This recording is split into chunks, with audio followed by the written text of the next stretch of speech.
League MVP Kobe Bryant died earlier this afternoon in Los Angeles in a helicopter crash. News reports are just coming in among multiple victims. I had no idea that it would be this soon. He has just tweeted within the past few minutes that the NBA is suspending the season. I say that understanding that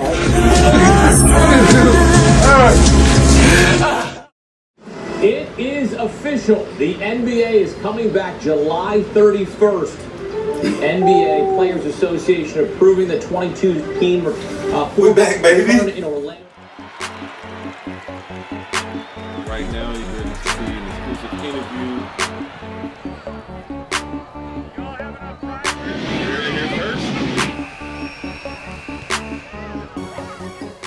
Yo, it's the Major 90, and you're tuning into the Major League. In the world, it's crazy, social injustice, COVID-19.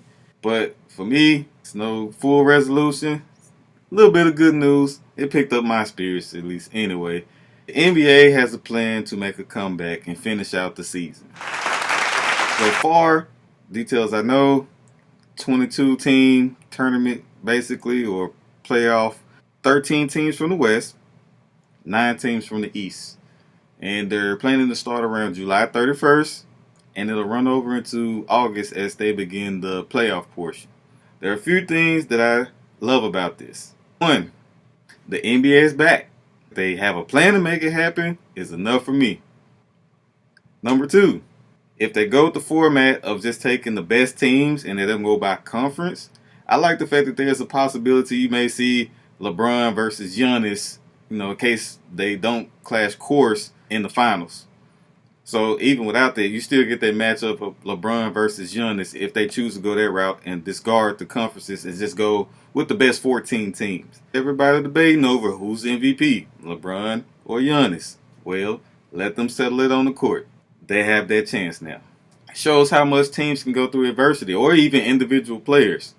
Me being from Memphis, I follow a lot of things from Memphis. Grizzlies fan. There you go. Ja Morant. Been playing pickup ball like crazy, like just every day. He's been working on his craft. I'm interested to see how it transitions when everything comes back into play. Looking to teams. A lot of teams may have been hitting stride or hadn't hit their stride yet. How are they going to bounce back from this? Are they going to be able to pick things up? A lot of people were behind on workouts. Some players tested positive for COVID. Let's see how much they can get through that adversity. See if they can mesh, come together, especially in a short amount of time. They have 8 regular season games, and then the playoffs would begin. A few things kind of nervous about. Still interested to see how it works. Again, 13 teams from the West, 9 teams from the East. So they invited teams that weren't already solidified as playoff teams on the top 14 that are still fighting or within 5 games of the last playoff spot or last few playoff spots. You have a team, whoever's 8th in the East, they win 1 or 2 games, they got their spot solidified, basically. West, on the other hand, as a Grizzlies fan, I'm excited. 8th seed, potential to play the Lakers if they maintain 1 seed or pick up the 1 seed. On the other end of that, you work so hard to get to that spot.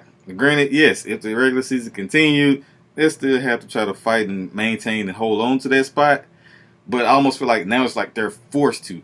Okay, we're going to give you these 4 extra teams. You got to keep them away from this spot. Competition is always welcome. I just don't like forced actions. Hence, us being at home for COVID-19 and some of the curfews from the recent social events. Other aspect, they're bringing in, I feel like, a slight political factor. One of the rumors I've heard, they want to make sure the Pelicans were in there just to make sure that Zion got a chance to play. What is Zion in the race for? Rookie of the Year. So I guarantee you they're probably going to try to set up a match between the Pelicans and the Grizzlies. They know what they're doing. What better way to do it than to make sure the number 1 pick and someone in the race for Rookie of the Year gets another chance to play. Last thing, I'm honestly just concerned about everybody's overall health and well-being.